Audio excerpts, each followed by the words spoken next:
দিচ্ছি 1 চামচ আমলা পাউডার, 1 চামচ আমলা পাউডার দিলাম। আর দিচ্ছি আমি 1 চামচ শিকাকাই পাউডার। এই আমলা শিকাকাই এগুলো কিন্তু একটা ন্যাচারাল কালারের কাজ করবে তোমার হেয়ারে। আর দিচ্ছি দেখো একটু রিঠা পাউডার।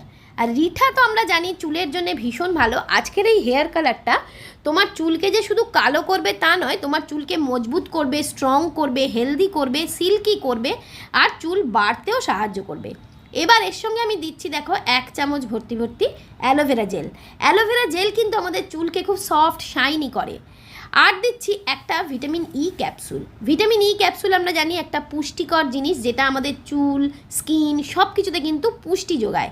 তার ফলে কি হয়, আমাদের এই অপুষ্টির কারণেও কিন্তু অনেক সময় চুল পেকে যায়। দেখবে চুল যে সব সময় আমার এমনি এমনি পাকে তা কিন্তু নয়, চুল অনেক কারণে পাকে। চুল অনেকে দেখবে হেরিডিটি থাকলে চুলটা পেকে যায়।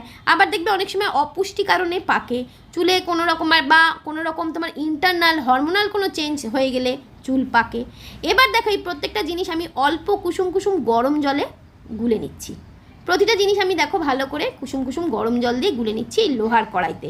তাতে কি হচ্ছে, লোহার কড়াইয়ের একটা কষ আসছে, প্লাস একটা কালচে ভাব আসছে। আর তার সাথে আমি দিলাম 1 চামচ কফি পাউডার। এই কফি পাউডারটা তোমরা দিতেও পারো, নাও দিতে পারো। কফি পাউডার কি করবে, চুলে একটুখানি না হালকা ব্রাউনিশ কালার আনে। এবার এর সঙ্গে আমি হেনা অ্যাড করছি।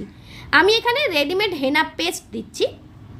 তোমরা যে কোনো হেনা পাউডারও এখানে অ্যাড করতে পারো বা হেনা পেস্টও ইউজ করতে পারো। আমি এখানে দেখো মামা আর্থের একটা হেনা পেস্ট ইউজ করছি। এটা একদম রেডিমেড হেনা পেস্ট, এটাও বেশ ভালো, এটাও তোমরা নিতে পারো। আর তা নাহলে তোমরা এমনি হেনা পাউডার পাওয়া যায় না, সেগুলোও নিতে পারো। তো আমি প্রত্যেকটা জিনিস দেখো ভালো করে মিক্স করে নিলাম, একদম ভালো করে মিক্স করে নিচ্ছি লোহার কড়াইতে। এবার এটাকে দেখো, এর মধ্যে তোমরা চাইলে দই দিতে পারো। যদি হেনা পাউডার দাও তাহলে সেক্ষেত্রে একটু দই অ্যাড করো। তো এটা আমি ইউজ করছি এখানে আগারোর এই হেয়ার ড্রায়ার কাম ভলিউমাইজারটা। এটা দিয়ে চুলটা সুন্দরভাবে শুকিয়েও যায় আর একটা স্টাইলও হয়ে যায়। আর এটাতে তোমার চুলের মানে কোনো রকম ক্ষতি করে না, কারণ এর হিট ডিস্ট্রিবিউশনটা এমনই, এটা কোনো তোমার স্কাল্পে হিট দেয় না, তোমার চুলের কিন্তু বেশ সুন্দর একটা ফ্রিজিনেস দেয় না, চুলটা খুব সিল্কি সফট করে দেয়।